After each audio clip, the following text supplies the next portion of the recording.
বড় টিপ লাগিয়েছি, কারো লেবাস দেখে, কারো পোশাক দেখে আরেকজনের প্রশ্ন তুলবার কোনো অধিকার থাকবে আমি বিশ্বাস করি না। আজকে ব্যারিস্টার রুমিন ফারহানা কপালে টিপ দিয়ে এসছেন, তো আপনি আমাদের টেকনিক্যাল অসুবিধার জন্য আপনি দেখতে পাচ্ছেন না। অনেকেই মনে করছে যে এই টিপটাও পলিটিক্যাল। আমরা কি একটু political statement by barrister Farhana, আপনি কি এটা নিয়ে আসলে 10 সেকেন্ড বলবেন কিনা? আমরা এটা শেষ করে দিচ্ছি। আমি বলবো না ব্যারিস্টার ফারহানা আপনি শেষে বলেন। মান্না ভাই আপনি কি এটা নিয়ে কিছু বলবেন যে ইভেন্ট টিপ দেখো আসলে টিপ দেখো পলিটিক্যাল স্টেটমেন্ট মনে হচ্ছে? কেমনে বলবো, আমি তো ওকে দেখতেই পাচ্ছি না, কেমন লাগছে দেখতে, আগে সেটা বলবো। তারপরে ওকে কি হিন্দু হিন্দু লাগে নাকি এখন মুসলমানই লাগে, ওকে কি সেকুলার লাগে না কি লাগে, কিছুই না দেখে বলবো। কারণ কিন্তু আমি মনে করি টিপ পড়ার মধ্যে হিন্দু মুসলমানের কোনো বিষয় নেই। ওকে ব্যারিস্টার ফারহানা আপনি যদি দুইটা বাক্য বলেন যে এটা একটা পলিটিক্যাল স্টেটমেন্ট কিনা। আমি যেই পরিবারে বেড়ে উঠেছি, যেই পরিবেশে বেড়ে উঠেছি, সেখানে 5 ওয়াক্ত নামাজও যেমন চলে, সেখানে রবীন্দ্রসঙ্গীতও হয়, গানও হয়, কবিতাও আবৃত্তি হয়, এবং আমি সবসময় টিপ পড়ি। হয়তো টিপের সাইজটা ছোট ছিল, হ্যাঁ এখন আমি বড় টিপ লাগিয়েছি।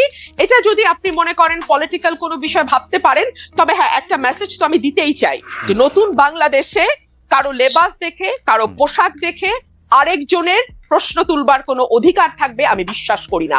যতক্ষণ পর্যন্ত আমি আপনার ক্ষতির কারণ না হচ্ছি, ততক্ষণ পর্যন্ত আমি কি সাজলাম, আপনার ভালো না লাগলে আপনি চ্যানেল চেঞ্জ করবেন, কিন্তু সেটা নিয়ে সমালোচনা করা এবং সেটার কনক্লুশনে পৌঁছে যাওয়া এটা খুবই হাস্যকর। কি করবে, মমতাই তো দিচ্ছে না, পশ্চিমবঙ্গের জন্য ভারত পারছে না, উল্টো আমরা দেখি ফেনী নদীর পানি তারা দিয়ে এসছে। মানে এগুলো কিছু এক্সাম্পল দিলাম।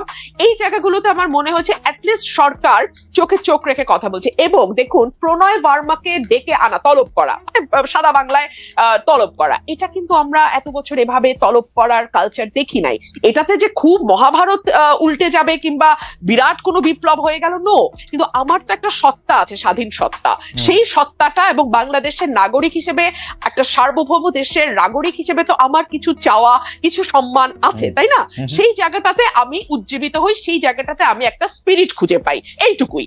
আর দ্বিতীয় যে প্রশ্নটা আপনি করেছেন যে একই রকম সরকার বা নতজানু সরকার ভবিষ্যতে আর আসবে কিনা, এখানেই না জনগণের নাগরিক হয়ে ওঠার প্রশ্নটা সম্পর্কিত, যেটা আমি আপনাকে কিছুক্ষণ আগে পার্লামেন্টের উদাহরণ দিয়ে বুঝাচ্ছিলাম।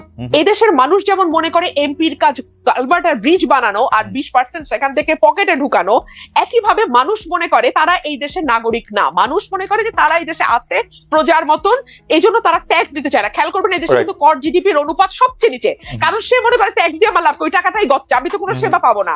আমাকে সেবা পাইতে হলে ওই লোকাল চেয়ারম্যানের পা ধরতে হবে, সামাজিক সুরক্ষায় যাইতে হলে আমাদের ওই এমপি সাহেবের পিএস এর পা ধরতে হবে। এই কারণে কি হয়, আমরা সিস্টেমকে ভোট দেই। আমাকে একটু সময় দেন খালেদ ভাই, আমরা না সময় নাই, তাহলে আপনি 30 সেকেন্ডে শেষ করেন, আর সময় নাই আমাদের, আমরা পার হয়ে গেছি।